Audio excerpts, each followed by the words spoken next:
Siya jail के पंखे के नीचे सुस्ता रही है तो वहीं उसका बॉयफ्रेंड चेतन को फिर से किले के ऊपर लेके जाया जा रहा है। इस बार उसने हवाई चप्पल पहनी है और मुंह पर काला कपड़ा है। गर्मी ज्यादा है और इसलिए पुलिस वालों से झगड़ता हुआ ये नजर आएगा आपको और इस काले कपड़े को निकालकर फेंक देना चाहता है, लेकिन आसपास मौजूद पुलिस वाले उस काले कपड़े को एडजस्ट करके कहते हैं कि इसे पहनना बहुत जरूरी है, इसे निकालने की कोशिश मत करो और चुपचाप हमारे साथ उस जगह पर चलो जिस जगह से तुमने केतन की हत्या की थी। चुपचाप छोटे बच्चे की तरह चेतन पुलिस वालों के साथ आगे की ओर निकल जाता है। बात करेंगे इस डिकोडिंग क्राइम में कि किस तरीके से जो सिया है, जो उसका जो मास्टर प्लान है, जिसमें उसका मेन मकसद था अपने होने वाले पति को मौत के घाट उतार देना, लेकिन क्राइम होने के बाद वो किस कदर चेतन को जो फंसाना चाहती है, एक से एक कई सारी कड़ियां जोड़ते हुए चली जा रही हैं। अब जो जो चीजें निकलकर सामने आ रही हैं उसमें चेतन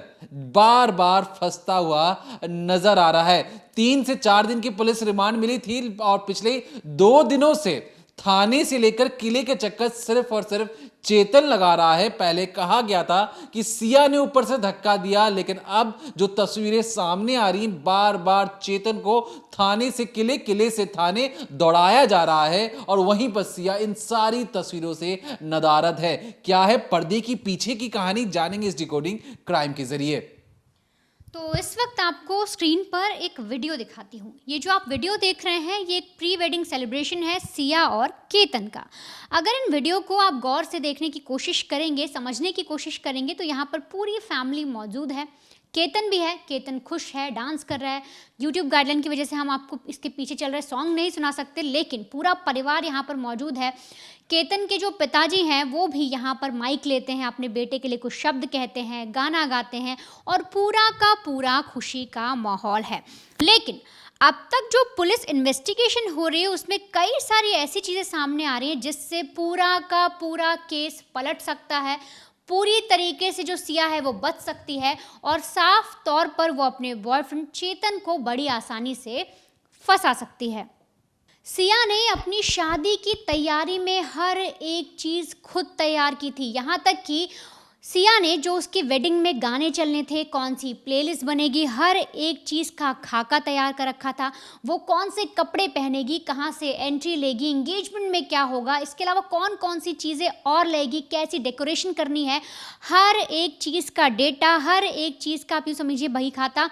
खुद का खुद सिया ने बना रखा था। और सिया इस शादी को लेकर बहुत एक्साइटेड थी, ऐसा हम नहीं कह रहे, बल्कि जब पुलिस इन्वेस्टिगेशन होती है और सिया के भाई से पूछताछ होती है लंबी, तो वो कई तरीके की कहानी बताते हैं। दरअसल सिया के भाई साहिल ने बताया है कि जो सिया है वो अपनी शादी को लेकर बेहद खुश थी। वो केतन के साथ नई ज़िंदगी शुरू करना चाहती थी और तो और शादी में कौन से गाने बजने हैं, क्या प्लेलिस्ट बनेगी, किस तरह से क्या कैसे फंक्शन होंगे, हर एक चीज़ की तैयारी खुद सिया ने ही की थी, सारी प्लानिंग सिया की थी। इसके अलावा साहिल ने ये सारी चीज़ें भी कही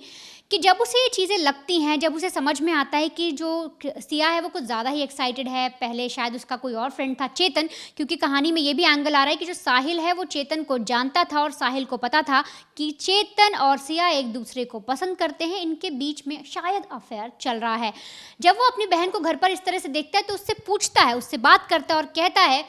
कि क्या तुम्हें सच में केतन पसंद है, क्या तुम चेतन से दोस्ती नहीं रखना चाहती, पूरी कहानी क्या है, आखिर तुम इतनी एक्साइटेड क्यों हो, क्या तुम्हें सच में केतन पसंद आ गया है, अगर कोई ऐसी बात है तो हमें बताओ, हम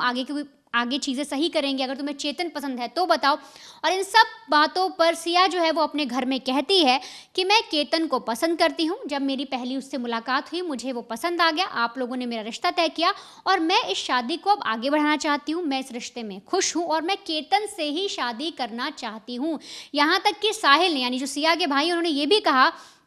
कि सिया ने कसम खाकर कहा था, मतलब 1-2 बार जब सिया के भाई साहिल ने अपनी बहन को कन्फ्रंट किया, उससे पूछताछ करनी चाहिए, उसे समझना चाहा, तो सिया ने कसम तक खाए और ये कहा कि भैया मैं चेतन को छोड़ दूंगी, मैं चेतन को भूल जाऊंगी, मैं कभी चेतन से ज़िंदगी में नहीं मिलूंगी, क्योंकि मैं अब सिर्फ केतन से प्यार करना चाहती हूँ, मैं सिर्फ केतन से शादी करना चाहती हूँ और मैं उसके साथ अपनी लाइफ को बिताना चाहती हूँ। और इसी पूरे सिलसिले में जब इन्वेस्टिगेशन चली तो उन्होंने साफ तौर पे कह दिया कि इसीलिए सिया सारी प्रिपरेशन कर रही थी। हमने उससे कई बार पूछा और उसने साफ कह दिया कि वो केतन के साथ खुश है और इसीलिए हमें लगा कि शायद अब चेतन का चैप्टर क्लोज है, चेतन सिर्फ उसका दोस्त था, हमें गलतफहमी थी और इसीलिए हमने इस रिश्ते को आगे बढ़ाया सिया से पूछने के बाद। अब ये जो पूरी कहानी आपने सुनी है, जो साहिल ने सारी चीज़ें पुलिस इन्वेस्टिगेशन में की,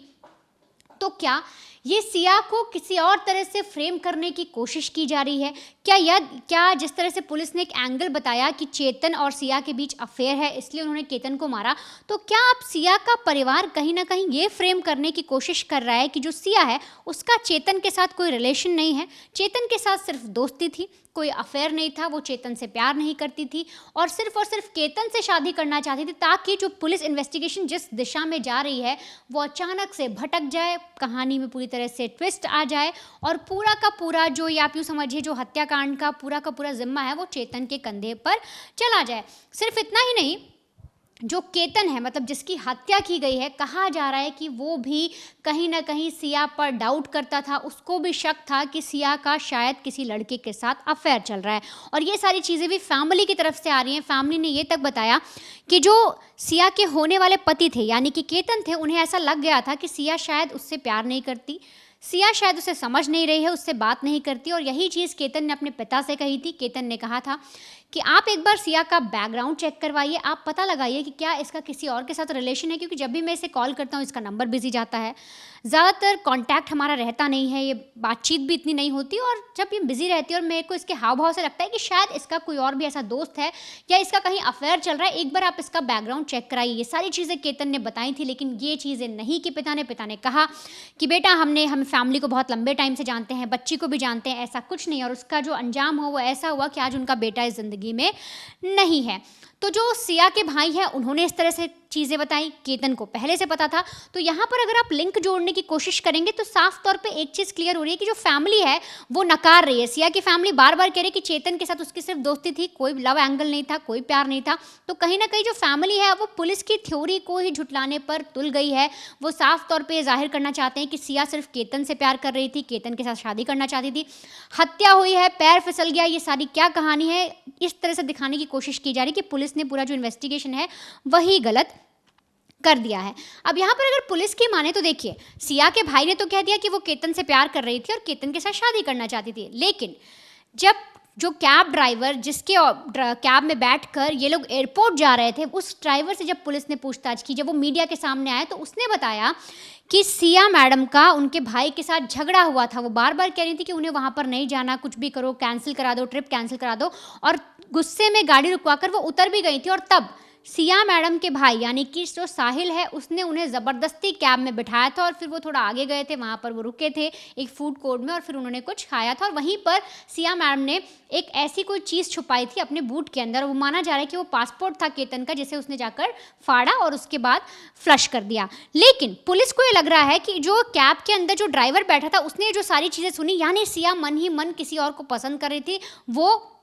केतन से शादी नहीं करना चाहती थी, इसीलिए वो बीच रास्ते में अपने भाई से झगड़ रही थी। लेकिन यहाँ पर जो परिवार है वो साफ तौर पे कह सकता है कि वो जो कैब ड्राइवर है वो हमारी फैमिली कंडीशन नहीं जानता, वो सिया को अच्छे से नहीं जानता, और ऐसे में परिवार की ही बात मानी जाएगी। अगर पुलिस की इन्वेस्टिगेशन हल्की सी भी लूज होती है, हल्का सा भी सबूत नहीं मिलता, तो ये जो परिवार है बार बार चीख चीख के कहेगा, हर किसी के सामने कहेगा कि सिया बेकसूर है, सिया चेतन से प्यार नहीं करती थी, सिया सिर्फ केतन से ही प्यार करती थी। और यही सारी जो चीज़ें हैं अब कहीं ना कहीं पुलिस के लिए कन्फ्यूजन पैदा कर रही है, पूरे केस को पलटती जा रही है और समझ में नहीं आ रहा कि आखिर पुलिस जो है वो सबूत इकट्ठा करेगी तो करेगी कैसे। क्योंकि इसमें सबसे बड़ी बात ये भी है कि जैसा हमने आपको बताया था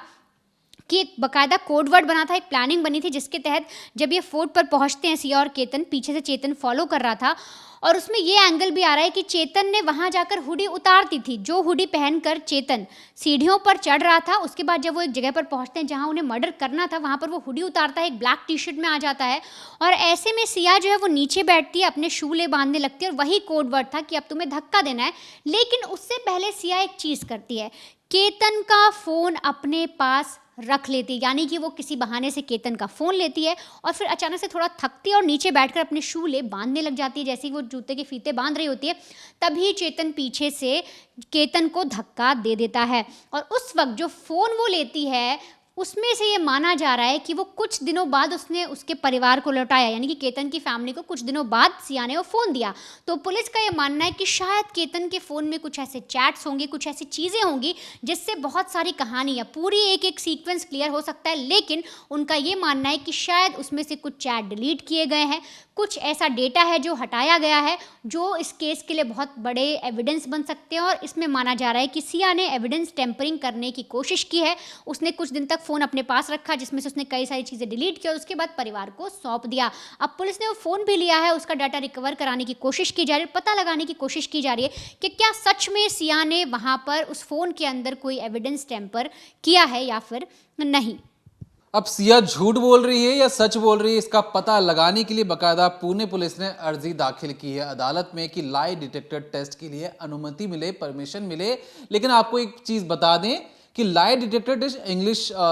शब्द है, मैं उसको हिंदी में अनुवाद करूं तो मतलब कि वो इंसान झूठ बोल रहा है या सच बोल रहा है, उसके लिए बाकायदा एक मैकेनिज्म लगाया जाता है ये पता लगाने के लिए कि कहीं वो इंसान झूठ तो नहीं बोल रहा। झूठ बोलने से पकड़े जाने को उस पूरी व्यवस्था को लाई डिटेक्टर चीज बोला जाता है। अब लाई डिटेक्टर कितना सच है कितना झूठ है ये कोर्ट में मानने नहीं होता है, महज पुलिस इन्वेस्टिगेशन में सिर्फ मदद के लिए ये बना हुआ है। अब ये जो सारी जो कवायद जो की जा रही है इसको करने के लिए अब पुलिस के पास महज 48 घंटे का समय है। अगले 2 दिनों के अंदर अगर ये सारी चीजें नहीं हो पाती हैं तो दोबारा कोर्ट में जाना पड़ेगा, दोबारा रिमांड लेना पड़ेगा। और अब तक पुलिस के पास ऐसा कोई पुख्ता सबूत नहीं है कि जिसके बाद सिया को उस जेल के अंदर रखा जाए। आपने सही सुना, ऐसी कोई भी ठोस सबूत पुणे पुलिस जुटा नहीं पाई है, सिर्फ एक थ्योरी लेके चल रही है। और मीडिया में जो बातें निकलकर सामने आ रही हैं कि हमने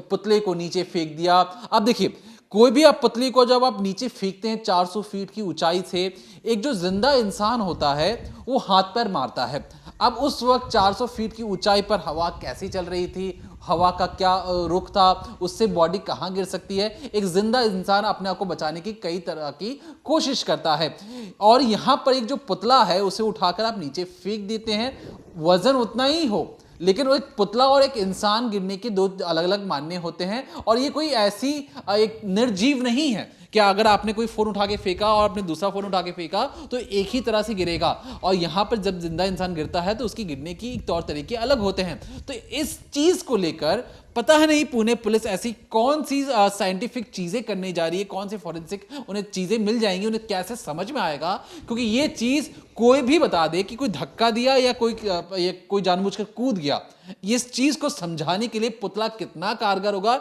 ये समझ से परे है। सिर्फ और सिर्फ मीडिया को दिखाने के लिए कि देखिए हम तो कुछ काम कर रहे हैं, हमारे पास देखिए हमारे अफसर तैनात हैं, बार बार सीन क्रिएशन किया जा रहा है, क्राइम सीन को रिक्रिएट कर रहे हैं। और इतनी व्यवस्था करने के बाद भी अगर कल को सिया छूट जाए तो इन सारी व्यवस्था पर क्वेश्चन मार्क लगना जरूरी है कि इस व्यवस्था से क्या चीजें निकालना चाह रही है। क्योंकि अब तक